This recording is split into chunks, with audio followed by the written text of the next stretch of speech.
Hey nerds, what's up? Today it's time to do some mini reviews on my semi-finalists and announce my finalist for Team Bookborn for SPFBO 8. If you're new around here and you don't know what SPFBO is, you can check out my video explaining the competition. I'm doing small reviews for the semi-finalists because I really want to encourage you to go read the reviews that my amazing team left, because they are very detailed and very good and explain all of the books that were in my batch. And I really want to encourage you to go read those. They will all be in the description box below for each of the semi-finalists.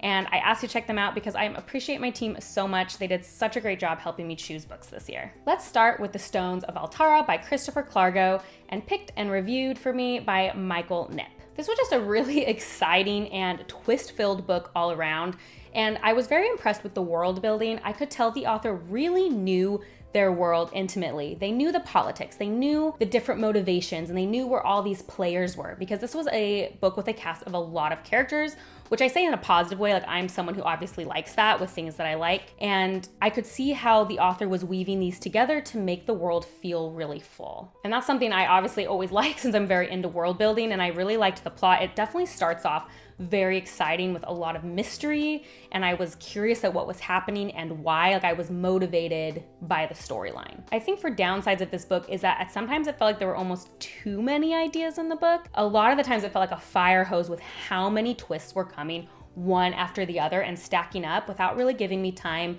to kind of ruminate and think about what was happening and how it would affect the world before the next one just came at me. And there were times I thought, well, did the reader really need to know this? Like, this might be something that just the author knew and maybe would come out later, because it didn't feel relevant to the plot at the time that it was revealed, which made the narrative sometimes feel disjointed. Of course, I always think it's good for an author to have too many ideas than too few ideas, but I definitely think that amount of information sometimes hurt the narrative. Next, we have The Lady of the Mark by Alex Hansen, and reviewed and picked for me by Leslie of The Nerdy Narrative. Now, I really encourage you to go read her review on this book because she was obsessed with it, and she said that if the sequel came out now, she would drop everything to read it. And I say that because it just shows the difference of opinions, because this book didn't necessarily work for me. Now, if you've been following my channel for any amount of time, you'll know that fantasy romance and I are just always gonna have a hard time. Like, fantasy romance in general is just my least favorite genre. And so I think me not liking this book just comes down to a matter of taste. It did have a very cool main character and this really nice world building of a secret society, and I'm kind of a sucker for a secret society, so I definitely liked that part of it. However, it relied on some of my very least favorite romantic tropes, like love triangles, huge age gaps and power gaps in relationships, and framing unhealthy relationships as desirable or healthy. Those things are really tough for me and I don't like them, and so this book was always gonna have a hard time for me. Ironically, I think those things I just mentioned are why some people love books. Like, I think those are some of the most beloved tropes in romance. So if you're someone who likes fantasy romance, I think you will like this book. Unfortunately, because that's not my genre, I struggled with this one. Next is The Menocht Loop by Lauren Ryburn, read and chosen for me by Joanna Sousa. This book is just intensely readable. Like, that's the thing I can say about it. Like, I picked this book up and I was immediately drawn in, and it just kept rolling. Like, it was action-packed in a way that just kept me very invested and readable. Like, this is the kind of book you give to someone, you're like, do you just want something that you can just read? You can sit down and read, and you're gonna wanna go back to it and pick it up, and you're gonna finish it quickly. Like, that's this book. It was fun, it was entertaining. Now, I'm not super good at subgenres, so I'm sorry. I think this is like a lit RPG, or at least it's lit RPG adjacent. There were charts. I don't know if there were enough charts for it to be lit RPG, but it felt that way. And I think it's progression fantasy, which was this was my first experience with both of those.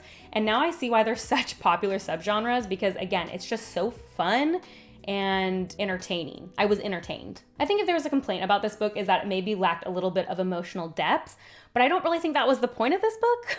So I don't know if I can really say that that was like a huge detractor. If you want something fun and you like things like progression fantasy and powerful characters, this is the book for you. Next is Heir to the Sun by Karen Likebo, reviewed and chosen for me by Pete from Ponderings of Pete. This book definitely started off with a bang, a very exciting introduction chapter, and also included some very serious topics right off the bat. It was an interesting world, and there were definitely some cool characters and cool ideas, and it hits that very classic trope of kind of like, not, I wouldn't say like chosen one necessarily, I don't know, maybe a little bit, which you guys know that I like. The interesting thing about this book is, despite its pretty heavy topics, it's still read pretty young for me and pretty YA.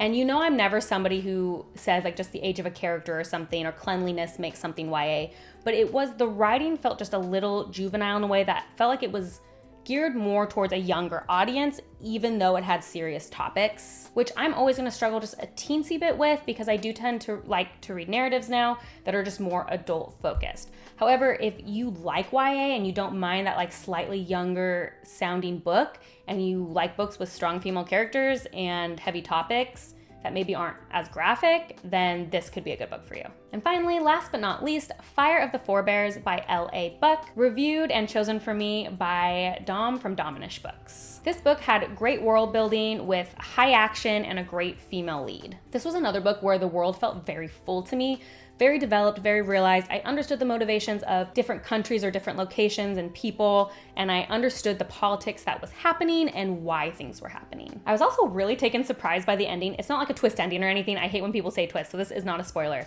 But some things happen in the ending that I really did not see coming in the most positive way possible. I was like, oh, Buck went there. Like, they were willing to do something different that I really wasn't expecting, which is something that's always great when an ending can really deliver like that. Overall, I felt very invested in the characters and the world and where the story was going. I also always appreciate a book that is written to adults and is adult, but doesn't rely on overly graphic descriptions to be adult. So if you love Sanderson for that reason, I think you could really enjoy this book because it has that same vibe where it's clearly written for adults, but isn't necessarily as graphic.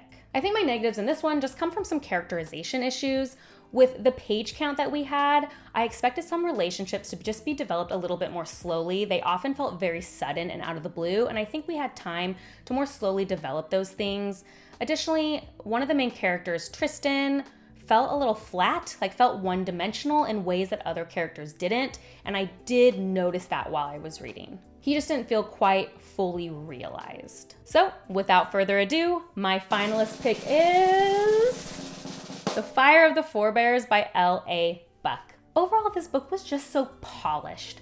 I read this and everything from start to finish worked together, made sense, and just was fully realized. And despite small issues with the characterization, I did like the characters and I liked the storyline and I was invested in it. My rating for my finalist is 7 out of 10, kicking off my first rating for SPFBO 8. Before we move on though, from this exciting news, I do have to tell news that is definitely very more emotional and serious in nature. Unfortunately, after already picking Fire of the Forebears as my finalist, I was notified that the author L.A. Buck had passed away from cancer. This is obviously extremely sad and extremely unusual for this sort of competition. It was devastating to hear. I am really sad I don't get to celebrate with somebody, and obviously that's the least of it. I'm just so sad that someone's unfortunately left this world. I talked to the other SPFBO judges and I talked to Mark, and we all agreed, since this was my finalist and the book that I liked best,